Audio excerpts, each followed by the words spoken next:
Today's book is The Intellectuals and the Masses by John Carey. Subtitled Pride and Prejudice Among the Literary Intelligentsia, 1880 to 1939. And you might be wondering, what am I doing reading a book like this? Well, I would never have crossed my mind to read this book, except it came recommended. Whiskey Prager, fellow blogger, and if I may presume, friend, although I've never actually met him in real life, messaged me one day saying, have you ever heard of this book? I think you'd really like it. And I said, no. And I'm living out in Vietnam, so it's a little bit, it's difficult to find books. Well, I mean, there are books here, but you can't be picky about your selection. The selection is very limited. English books. And then he messaged and said, well, I'll send you a copy. And I normally, the mail service in this part of the world is not 100% reliable. It's pretty good. Vietnam is better than Cambodia, where I used to live. But like, it's not 100% guaranteed. So I normally discourage people from sending me stuff. But I knew, because Whiskey had written it on his own blog, that he was in the process of kind of getting rid of his bookshelves, kind of, you know, clearing out, getting rid of stuff. And so I said, well, you know, this book's on its way out anyways, then yeah, so, I mean, send it over to me. Hopefully it'll get to me, and if it doesn't, the book was on its way out anyways. It does cost somewhat to ship books internationally, so I'm indebted to him for the shipping and handling costs that I'm sure he incurred on that. But the book got to me safe and sound here in Vietnam. Even sent a little note. Hi, Joel. Hope you enjoy this in good health. And if you're not Joel, shame on you, and enjoy. Signed. Just in case somebody stole from the mail, which they do occasionally in this part of the world. But got to me fine. So again, like, I'd never heard of this book before. I would never have read this if left to my own devices. But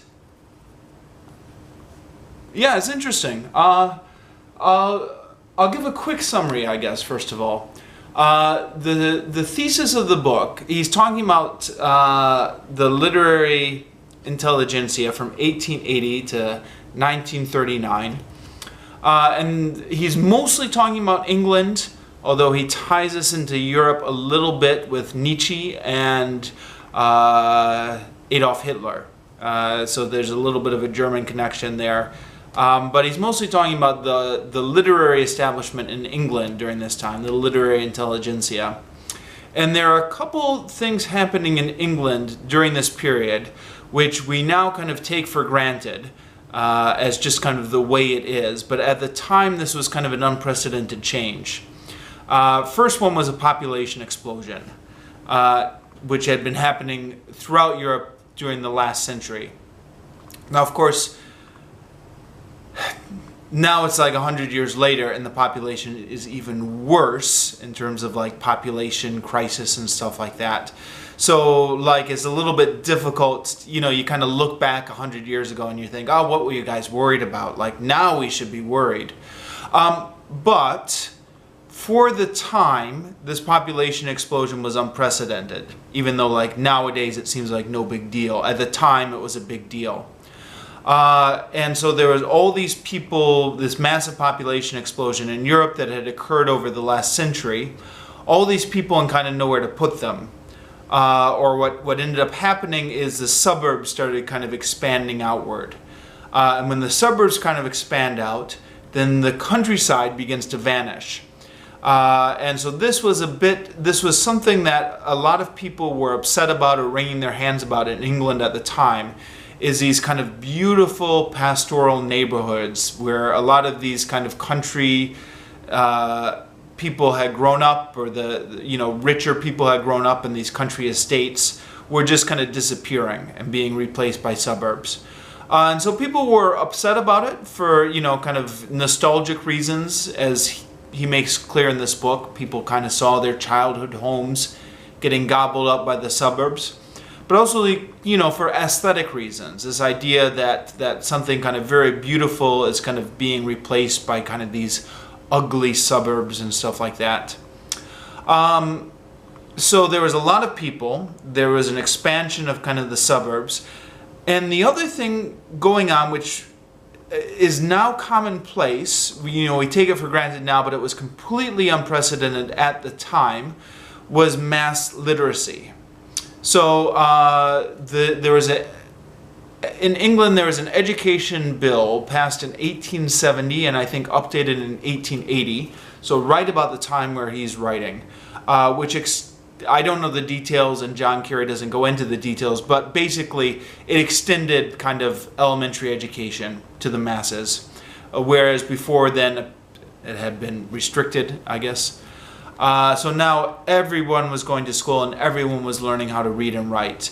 And you'd never had kind of these literate masses before. The masses had always been illiterate up until about this point in history. So the result of this was that the difference between the literate classes and the illiterate classes, well, there were no illiterate classes anymore, at least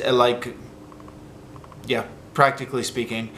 So the differences between the intellectuals and the ordinary people was losing its distinctiveness. It used to be that the intellectuals could read and the rest of the population couldn't. Now everyone could read, and so what separated the intellectuals from the rest of the common herd. So these kind of two things are going on here, and John Carey says that the result of this was kind of a culture of literary snobbery, which resulted in England during this period, which manifested itself in a few different ways. One is modernism. So, people like James Joyce and T.S. Eliot and stuff like that, who write these books that are impossible to read. I don't know if you've ever tried to read James Joyce. I struggled through some of his stuff when I was in university. I never tried to tackle Ulysses or Finnegan's Wake or something like that. But Portrait of an Artist as a Young Man was assigned reading for one of my college-level English courses. T.S. Eliot's The Wasteland also assigned reading for one of my college-level literature courses. This stuff is so difficult to read. And it's difficult to read intentionally because they're trying to say, this is for the intellectuals, we're going to make it so the lower class people can't read it. And that information I had known before, because my modern British literature professor had told us that way back in university. So I knew that, but it was interesting to kind of see the historical context that John Carey was putting it in. The other thing that kind of manifests, that John Carey talks about in this novel, is just a tendency of all these novelists from the period to write kind of snide portraits of kind of the masses or the middle class people. So there's the idea that there's this elite group of intellectuals or the artists, the people who are kind of truly sensitive and truly get it, and then there's all the rest, and these are kind of the unthinking masses. They're dumb, they're stupid, they don't get high culture. And you can see this kind of in the novels from this period with the heroes and heroines. The heroes are always this kind of really intelligent people, and then they're surrounded by all these idiots or something. I guess this idea that there are few elite kind of from the not thinking herd. Apparently this idea was heavily influenced by Nietzsche's writing. Now I've never read a single thing by Nietzsche. None of his books. I've not even read one of his essays. But he's one of those figures you see quoted all over the place. So I'm familiar enough with his thinking, or at least how his thinking is often represented. You know, he kind of talks about like the Superman who kind of rises above like the common herd. And this idea was very popular with the English intelligentsia during the same period, and they were making all these books about like these sensitive artistic people. It struck me as I read the book. Actually, sorry, let me back up a minute.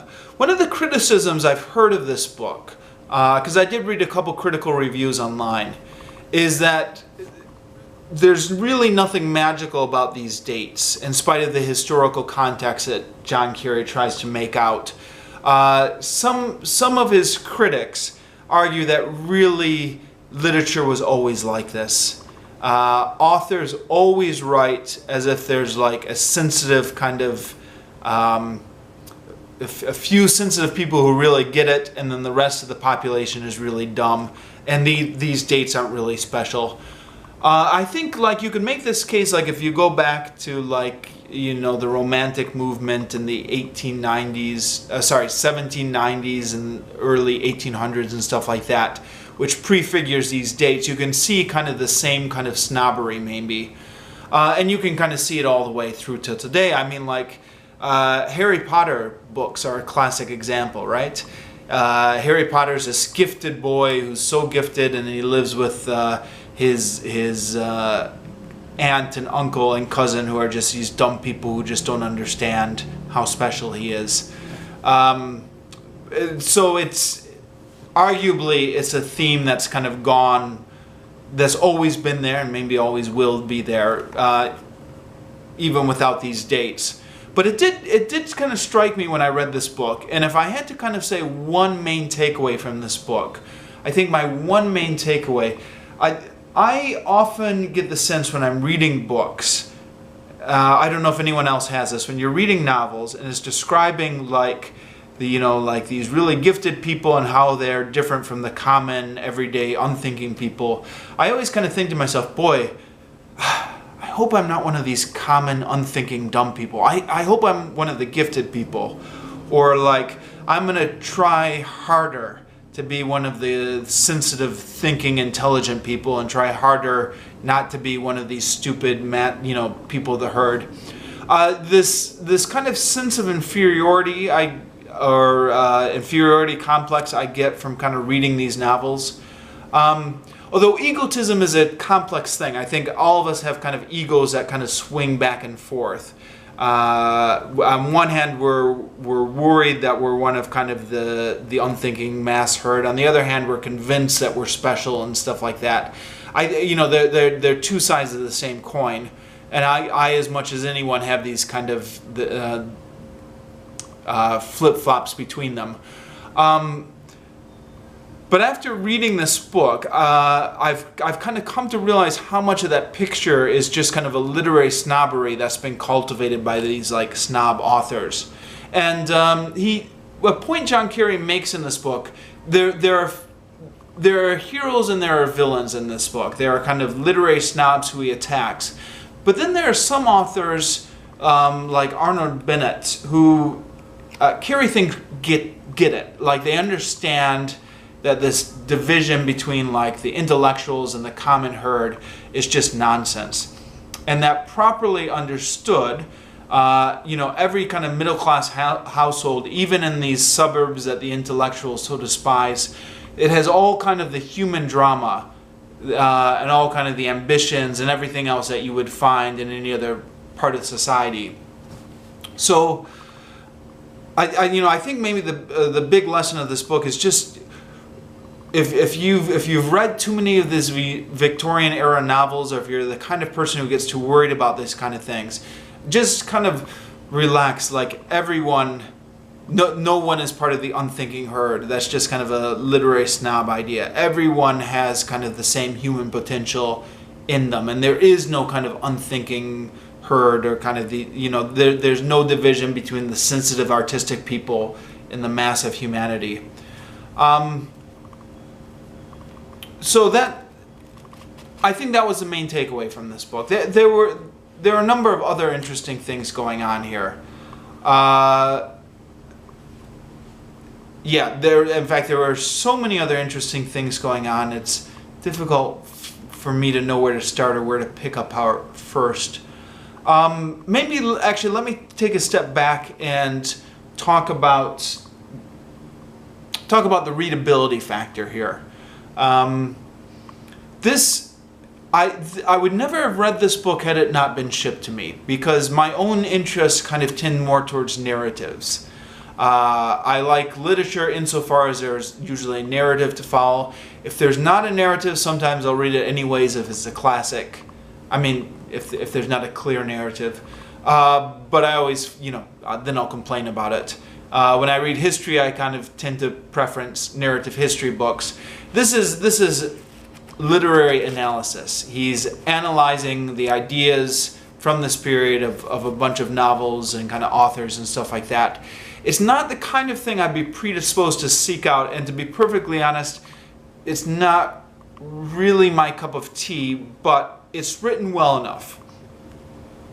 So like, I never really had a problem with my eyes glazing over or something like that.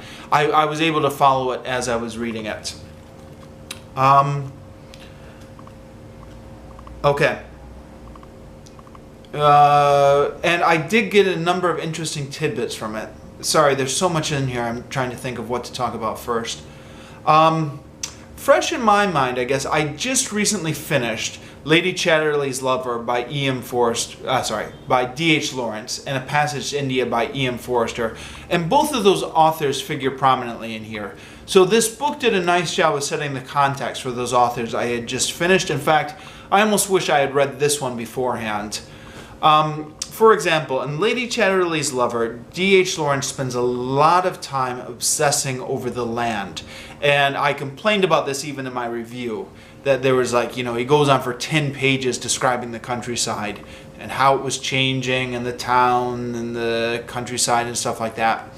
But after reading this book, I understand exactly what he was on about now. Because this was a concern at the time, that a lot of people were concerned about the suburbs gobbling up the countryside. So now that the fact that D.H. Lawrence goes on about it for so long makes perfect sense now. E.M. Forster, Passage to India, gets mentioned in here a couple times. I gave E.M. Forster a very favorable review, said he had very progressive views on race relations, considering he was writing in the 1920s, etc. But Forster doesn't come off so well in this book. He comes across as one of the snobs. John Carey says the reason he liked India so much is because he hated the English lower class. So he kind of exoticized the Indian lower class instead. I don't know if that's fair or not. Other people have to judge. Forster doesn't come off so well in here. H.G. Wells, who has been one of my favorite authors, and I've read a number of his books. 2 whole chapters get devoted to H.G. Wells. What he does is kind of interesting, because he uses H.G. Wells as an example of both. So he has H.G. Wells getting rid of the people. So H.G. Wells is kind of one of these snobs who, there's too many people here, you gotta get rid of them. And then chapter 7, H.G. Wells against H.G. Wells. The argument he makes is that H.G. Wells himself was so full of contradictions, and his writing was so full of contradictions, that you can find kind of both in here. So you can find the H.G. Wells who kind of thought there's too many people on the world and we should all get rid of them. And you can also find the H.G. Wells who kind of celebrated middle-class life and kind of knew that the middle class were individuals and were important. There's some things I thought were a bit of a stretch. For example, War of the Worlds, of course, this H.G. Wells book, where the Martians kind of land and then start kind of wiping out people. John Carey uses that as an example of Wells' kind of fantasy that the human race would just kind of get wiped out. I don't know. I kind of actually want to reread the book now. I just read it a couple years ago, but It's already kind of the story. I can still remember the story perfectly, but like the tone, I'd want to reread it for the tone now or something. But like the impression I got when I read it was not that he was celebrating that the Martians were wiping people out. That this, that this was kind of the horror of the book, and so he, like horror writers do, you kind of play off of people's fears that Martians would land and start zapping people off. Not that this was kind of a celebration of it. I thought maybe that was a little bit unfair or stretching a bit. But even without that, actually, he's got other quotes from H.G. Wells that indicated H.G. Wells could be like a bit of a... I had these kind of thoughts that there were too many people and we should get rid of them. Speaking of which, transition to another topic here. The idea that there are too many people and we should get rid of them is something that pops up among the literary intelligentsia of this period a lot, apparently, especially through the quotations John Carey pulls out. And yeah, a number of these intellectuals thought there was a great mass of humanity. There were too many unthinking people. We needed to get rid of a lot of them. And John Carey has a number of interesting quotes where they kind of engage in various fantasies. D.H. Lawrence, again the author of Lady Chatterley's Lover, had these kind of fantasies about leading them all in to this theater where they would get exterminated. And that sounds like, stuff Hitler would think. And sure enough, John Carey weaves Hitler into his narrative because Hitler had all these ideas about how there are too many people and they should all get exterminated, all these useless people. And John Carey makes the argument that Hitler's views, as reprehensible as they were not outside of the mainstream of their time. The 1880 to 1839, it wasn't these views. He's making the argument that these views are kind of coming directly from the mainstream, that the intellectuals have been saying for years there are too many people and we need to get rid of them. And then all of a sudden comes along Hitler and his book Mein Kampf. And I've never read Mein Kampf, but John Carey quotes from it a lot, and a lot of these quotations from Mein Kampf appear to line up with what the literary intelligentsia was saying in England, again about the too many people and we need to get rid of them all. And then sure enough, when Hitler was in power, everybody knows what he did. He made an effort to get rid of the people he thought were undesirable.